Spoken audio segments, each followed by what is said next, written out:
Hello বন্ধুরা, সবাই কেমন আছেন? আশা করি সবাই ভালো আছেন। তাহলে আজকে আমি পপ স্লিভস মানে ঘটি হাতা কী করে কাটতে হয় এবং সেলাই করতে হয় তা দেখাবো। তাহলে প্রথমে আমি একটা সাধারণ পেপারে যেভাবে মানে নর্মাল হাতা কেটে থাকি সেমভাবে আমি একটা হাতা কেটে নেব। তো হাতার লম্বার মেজারমেন্ট কিন্তু সম্পূর্ণ আপনি আপনার অনুসারে নেবেন। আপনি হাতার লম্বা 8 নিতে পারেন, 7 নিতে পারেন, যতটুকু আপনার ভালো লাগে, বা 5ও নিতে পারেন। সেই অনুসারে কিন্তু আপনার হাতার লম্বাটা নিতে হবে। এবার আমি হাতার পাশটা নিয়ে নেব, যতটুকু আপনার হাতার পাশ আপনি কিন্তু সেই অনুসারে নেবেন। আমি এখানে 9.5 ইঞ্চ নিয়ে নিচ্ছি। তাহলে 9.5 নিয়ে আমি এদিক থেকেও সমান করে নেব। 7 নিয়ে আমি প্রথমে একটু সমান করে নিচ্ছি। আমার হাতার লম্বাটা 7 ছিল, তাই আমি 7 দিয়ে বরাবর মিলিয়ে এটাকে সমান করে নিচ্ছি। এদিক থেকে একটু দাগ কেটে নেব। এবার দেখুন, উপর থেকে আমি 4 ইঞ্চ নিচের দিকে নিয়ে আসব। এদিক থেকে 4 ইঞ্চ নিয়ে আসলাম। নিয়ে আসার পর আমি দুটো কর্নার মিলিয়ে দেব। এইভাবে মিলিয়ে দেব। মিলিয়ে দিলাম। মিলিয়ে দেওয়ার পর এদিক থেকে দেখুন 2.5 ইঞ্চ আমি আরেকটা দাগ কেটে নিলাম। এবার আমি শেপটা দিয়ে দেব, হাতা শেপটা দিয়ে দেব। নর্মাল যেভাবে হাতা হয় সেভাবে করে নিলাম। এবার হাতার মুহুরিটা আপনি কিন্তু আপনার অনুসারে নেবেন। আমি এখানে 7.5 ইঞ্চ নিয়ে নিচ্ছি। এবার দাগ কেটে নিলাম। এবার যেভাবে আমি হাতাটা মেজারমেন্ট নিচ্ছি সেমভাবে কেটে নেব। হাতাটা কেটে নিলাম। এবার দেখুন, আমি একটা হাতার জন্য কাপড় নিয়ে নিলাম। কাপড়টাকে আমি 4 ভাঁজ করে নিলাম। দুটো হাতা একসঙ্গে কেটে নেব, তাই আমি 4 ভাঁজ করে নিলাম। এবার দেখুন, এভাবে হাতাটাকে বসিয়ে নিচ্ছি। যে হাতাটা আমি কেটেছিলাম ঠিকভাবে ভালো করে এভাবে বসিয়ে নেবেন। তো বসিয়ে নেওয়ার পর দেখুন, এদিক থেকে কতখানি আপনি কাপড় নেবেন।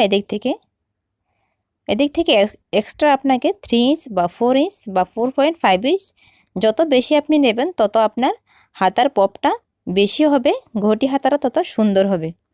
তো আমি কিন্তু 4 ইঞ্চ থেকে একটু বেশি নিয়ে নিচ্ছি। নেওয়ার পর প্রথমে যেভাবে আছে সেমভাবে আমি একটু দাগ কেটে নিচ্ছি। দাগ কেটে নিলাম। এবার দেখুন, যদি খুব বেশি আপনি পপ পছন্দ করেন, অনেকখানি যদি ফুলা আপনি চান, তাহলে এদিক থেকে আপনাকে আরও 2.5 ইঞ্চ বা 3 ইঞ্চ আপনাকে নিতে হবে। তো আমি খুব বেশি পপ চাই, সেজন্য আমি এখানে 3 ইঞ্চ নিয়ে নিচ্ছি। নেওয়ার পর দেখুন, এইভাবে একটু মিলিয়ে শেপটা দিয়ে দেব। এইভাবে একটু মিলিয়ে নিলাম।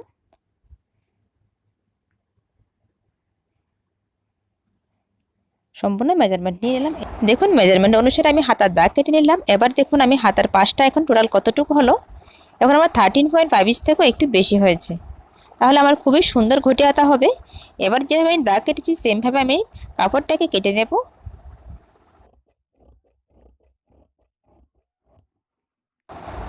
এবার ঠিক মিডল থেকে আমি আরেকটা কাট লাগিয়ে দেবো, তাহলে পরবর্তী সময় মিডলটা বুঝতে সুবিধে হবে। এরপর যে আমি পেপারে হাতাটা কেটেছিলাম সেই হাতাটাকে আমি এভাবে ভালো করে বসিয়ে নেব মিলিয়ে। তো বসিয়ে নেওয়ার পর দেখুন, যতখানি আমি এক্সট্রা নিয়েছিলাম সেখানে একটা দাগ দিয়ে দেবো। দাগ দিয়ে কেচি দিয়ে একটু কেটে দেবো এইভাবে। এরপর এখানে আমি আরেকটা দাগ দেবো। প্রায় 4 ইঞ্চ নিচে আমি আরেকটা দাগ দিচ্ছি। এইভাবে দেখুন 4 ইঞ্চ নিচে আমি আরেকটা দাগ দিয়ে দিলাম। এখানে আমি হালকা একটু কাট লাগিয়ে দেব।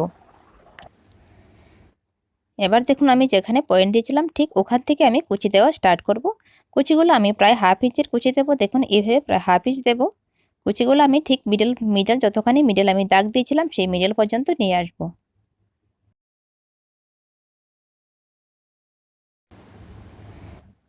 আর যদি আপনি এখনও আমার চ্যানেলকে সাবস্ক্রাইব না করে থাকেন, তাহলে প্লিজ একটু কষ্ট করে সাবস্ক্রাইব করে নেবেন এইভাবে নতুন নতুন ভিডিও পাওয়ার জন্য। এবং সঙ্গে যে বেল আইকন আছে ওতে কিন্তু অবশ্যই ক্লিক করবেন, নইলে কখন আমি ভিডিও আপলোড করছি আপনার কাছে কিন্তু নোটিফিকেশান যাবে না। দেখুন, আমি ঠিক মাঝখানে চলে আসলাম। মাঝখানে আসার পর আমি এবার কুচিগুলোকে ওই দিকে ঘুরিয়ে দেব। প্রথমে আমি আমার সামনের দিকে নিয়ে আসলাম। এবার আমি মেশিনের দিকে ঘুরিয়ে কুচিগুলো দিয়ে দেব। এইভাবে সম্পূর্ণ কুচি আমি কমপ্লিট করে নেব।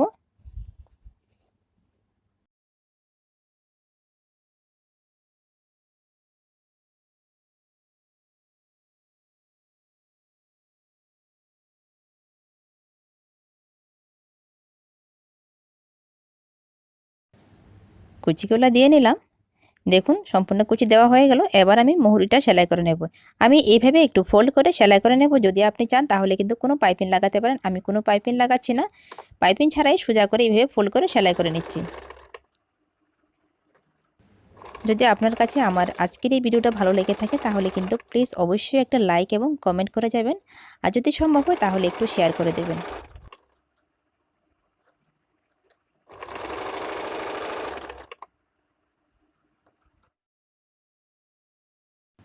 মুহুরিটা সেলাই করে নিলাম। এবার দেখুন মুহুরিতে কুচি দেওয়ার জন্য আমি পয়েন্ট লাগিয়ে নিচ্ছি, কতখানি দূরত্বে সেই কুচিগুলো আমি দেবো। তো আমি 1.5 ইঞ্চে দেবো। তো আপনি 1.5 বা 2 যেখানে আপনার ভালো লাগে আপনি সেই অনুসারে দিতে পারেন, সম্পূর্ণ আপনার ব্যক্তিগত ব্যাপার। আমি 1.5 ইঞ্চের সম্পূর্ণ দাগ কেটে নিচ্ছি।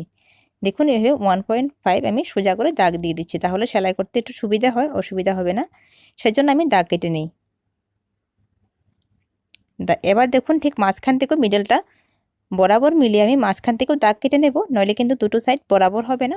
এবার দেখুন এদিক থেকে বরাবর মিলিয়ে রাখার জন্য আমি নিচ থেকে আরেকটা দাগ কেটে নেব, আর এই দাগটা আমি 5.5 ইঞ্চে দিয়ে দিচ্ছি। 5.5 আপনার হয়তো এর থেকে বেশি বা কম দুটোই হতে পারে। দাগ কেটে নিলাম। এবার দেখুন এদিক থেকে আমি প্রায় 1/2 ইঞ্চের সেমভাবে যেভাবে উপরের কুচিগুলো ছিল সেমভাবে কিন্তু আমি সামনের দিকে আমার দিকে কুচিগুলো ফোল্ড করে আমি সেলাই করে নিচ্ছি। এইভাবে আমি ঠিক মাঝখান পর্যন্ত সেলাইগুলো নিয়ে আসবো।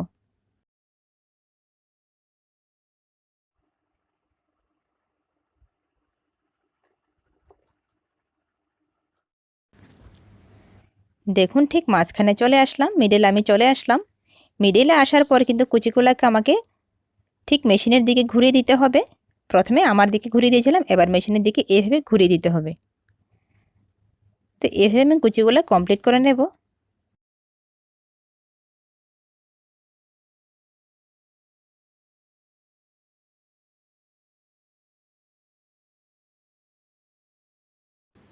দেখুন কুচিগুলো দেওয়ার পর এদিক থেকে একটু চেক করতে হবে দুটো বরাবর আছে কিনা, একদম বরাবর আছে। এবার আমি নিচ থেকে কী করবো, আবার একটা ডিজাইনের জন্য একটা ডিজাইনিং লেস আমি লাগিয়ে দেব, তাহলে দেখতে আরও একটু ভালো লাগবে। আপনি যে কোনো ডিজাইনিং লেস লাগাতে পারেন।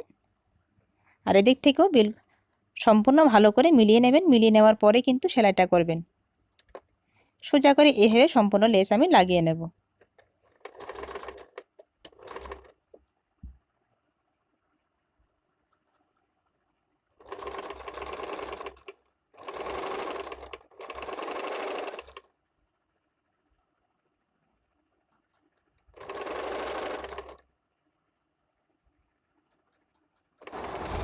এবার দেখুন এদিক থেকে ঘুরিয়ে আমি আরেকটা সেলাই দিয়ে দেব।